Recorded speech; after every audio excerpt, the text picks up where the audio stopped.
Hello everyone! Are you in an exploratory mood today? It's your lucky day if you are. Here's why.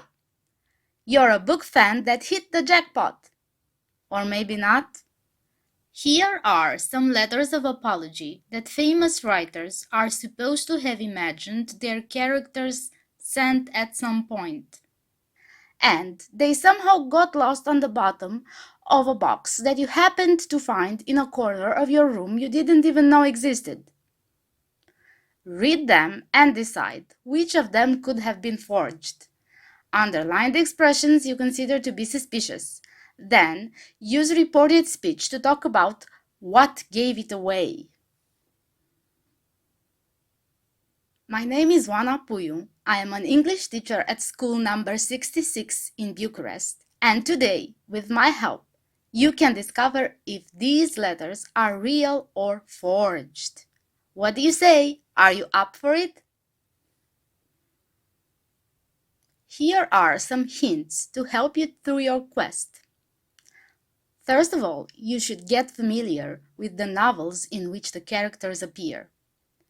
These are Journey to the Center of the Earth, Moby Dick, Great Expectations, and The Adventures of Huckleberry Finn.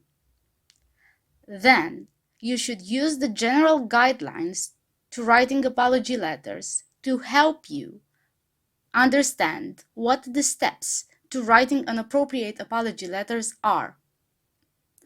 Then, you should practice using reported speech. This is how you make your arguments. Then, you should also consider reading between the lines. What does that mean? Well, to read between the lines means to try to understand someone's real feelings or intentions from what they say or write. Here's an example. Reading between the lines, I'd say he isn't happy with the situation. Let's start with getting familiar with the novels in which the characters appear, okay? Moby Dick is an 1851 novel by American writer Herman Melville. The book is Sailor Ishmael's narrative of the obsessive quest of Ahab, captain of a whaling ship, for revenge on Moby Dick, the giant whale that on the ship's previous voyage bit off Ahab's leg at the knee. Journey to the Center of the Earth is an 1864 science fiction novel by Jules Verne. The story involves German professor Otto Lidenbrock, who believes there are volcanic tubes going toward the center of the Earth. He, his nephew Axel, and their guide Hans descend into an Icelandic volcano, encountering many adventures, including prehistoric animals and natural hazards, before eventually coming to the surface again in southern Italy, at the Stromboli volcano. Great Expectations follows the childhood and young adult years of Pip, a blacksmith's apprentice in a country village. He suddenly comes into a large fortune, his great expectations, from a mysterious benefactor. He initially thinks the benefactor is Miss Havisham, a cruel old woman who had manipulated him throughout his entire childhood, and moves to London, where he enters high society. The Adventures of Huckleberry Finn by Mark Twain is about a young boy, Huck, and sometimes his best friend Tom Sawyer, who are in search of freedom and adventure. The shores of the Mississippi River provide the backdrop for the entire book. The book is noted for its colorful description of people and places along the Mississippi River. Now let's have a look at the general guidelines for writing apology letters. First of all, we should know that a letter of apology can be written when someone has made a mistake, has failed to perform a duty, or is not able to fulfill a promise. In the first paragraph, one mentions the reason for writing. The main body contains reasons for the inconvenience caused. In the final paragraph, one can express regret or the hope to improve the situation, or promise to make up for any problems that have been caused. Here are the elements of a good apology letter. Say you're sorry. Not, I'm sorry, but own the mistake. Take responsibility for your actions. Describe what happened. Have a plan. Admit you were wrong. Ask for forgiveness. And here's some useful language for letters of apology. For the opening remarks, you could say something like, I hope you will understand when I say that. What can I say except I'm sorry that. I'm sorry for. I owe you an apology. I'm so sorry if I upset you in any way. I can't describe how sorry I am and how guilty I feel. For the closing remarks, you could say something like, I hope you believe me when I say how sorry I am. I can't tell you how sorry I am. There is no excuse for, and I hope you'll forgive me. Now let's move on to reported speech. Today we're focusing on out-of-date reporting. When we report someone's words a short time after they were said, the tenses can either change or remain the same in reported speech.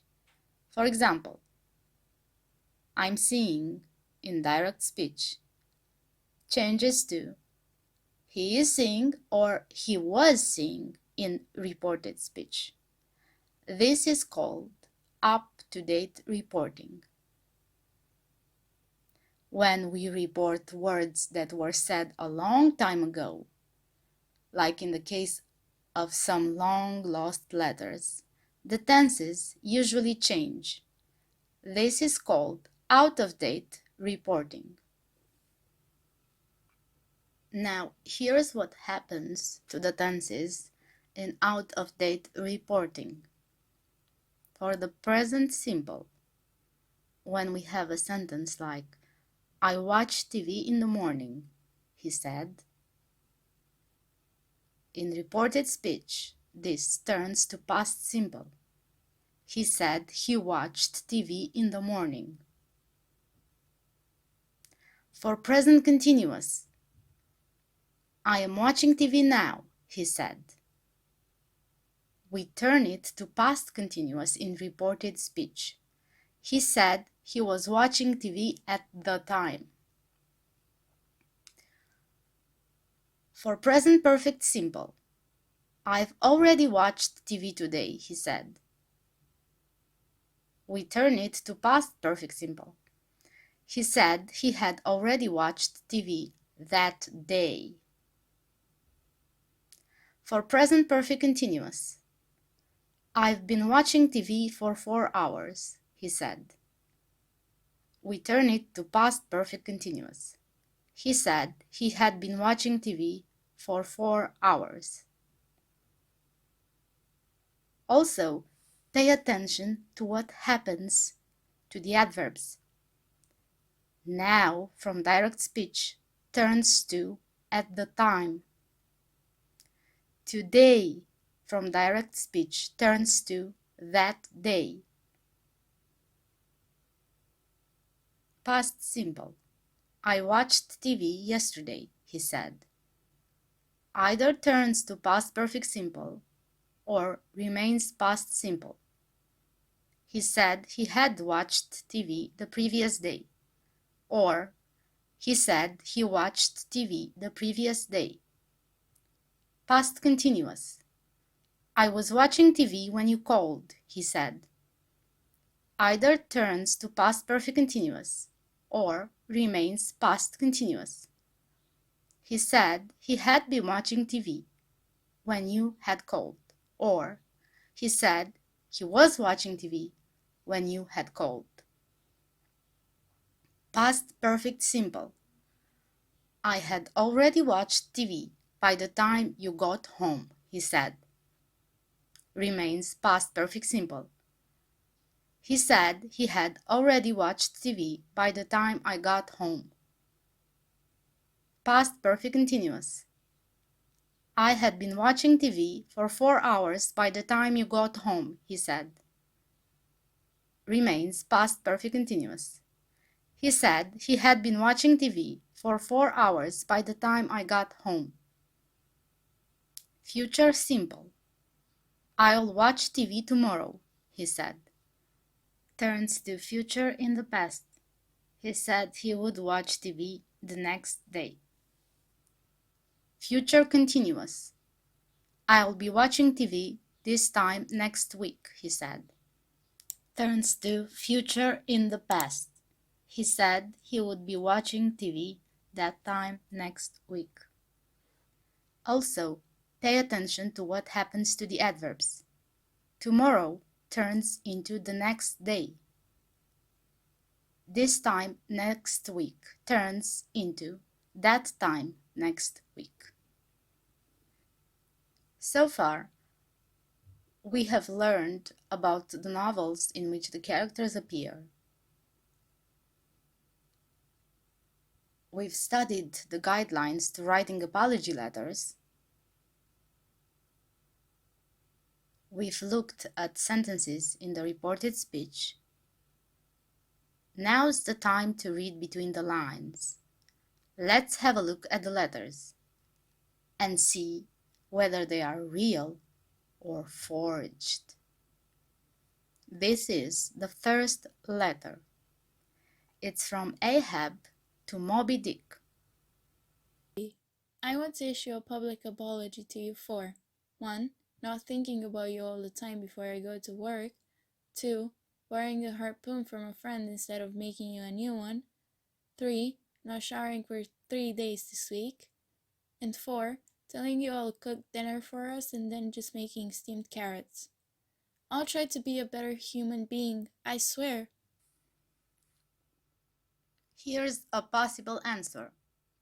Ahab's letter could have been forged because he says he wasn't thinking about Moby Dick all the time, that he borrowed a harpoon from an old friend instead of making a new one, when catching Moby Dick is all Ahab thinks about.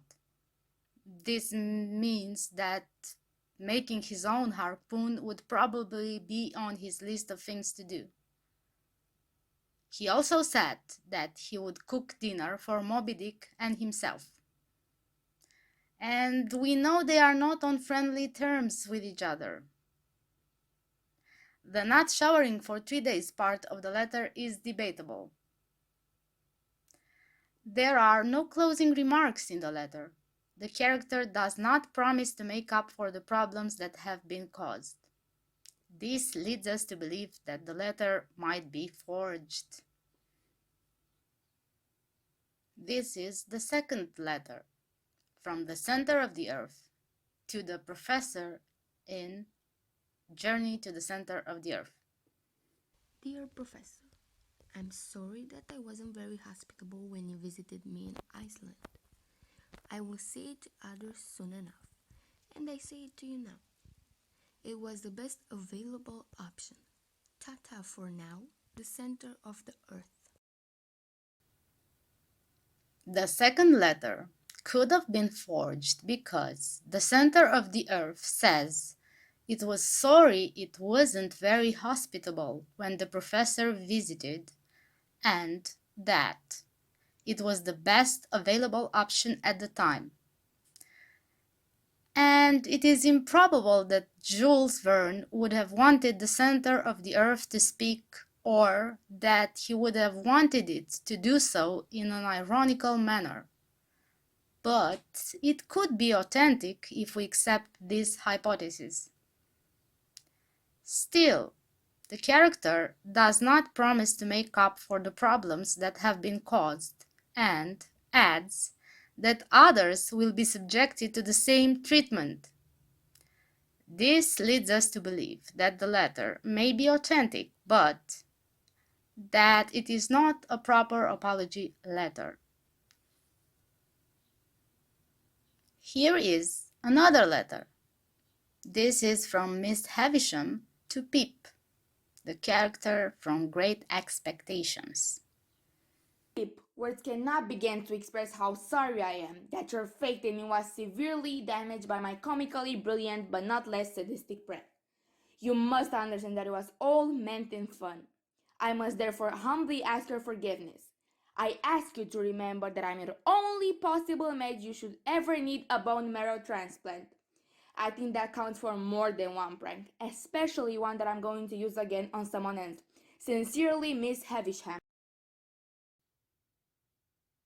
Miss Havisham's letter could have been forged because, she says, it was a comically brilliant but nonetheless sadistic prank that she played on Pip, that it was all in good fun, that she was the only possible match should he ever need a bone marrow transplant, and that she was going to use the prank again on someone else.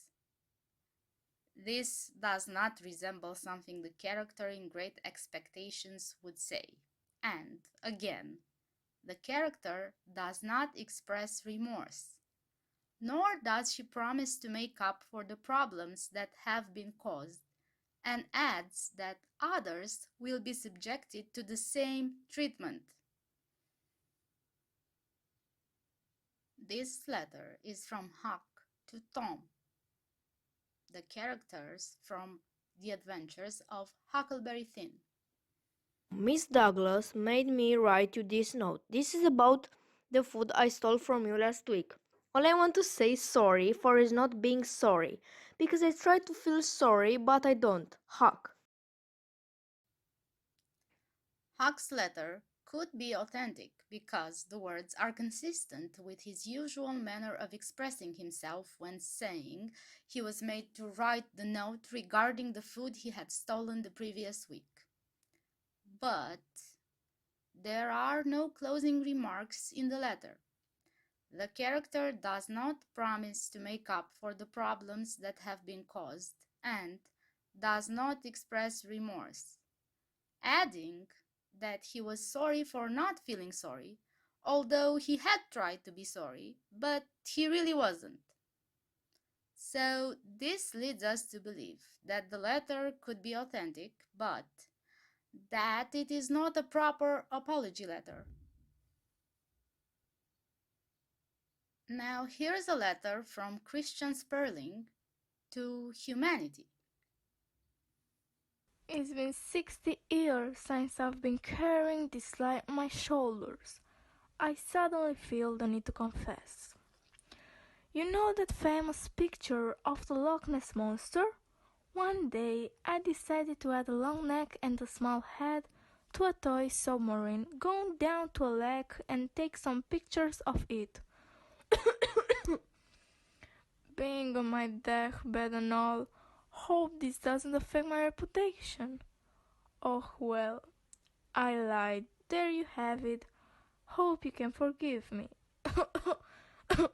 Regretfully, Christian Sparling. Christian Sperling's letter could be authentic because the photographer actually admitted to having forged the famous Loch Ness Monster photo on his deathbed. This time, the author is a person in real life, not a character in a book. This letter has closing remarks. The character does show remorse for the problems that have been caused. So this could be an authentic apology letter from Christian Sperling to the world. So what do you think? Could some of these letters be real? Did you hit the jackpot?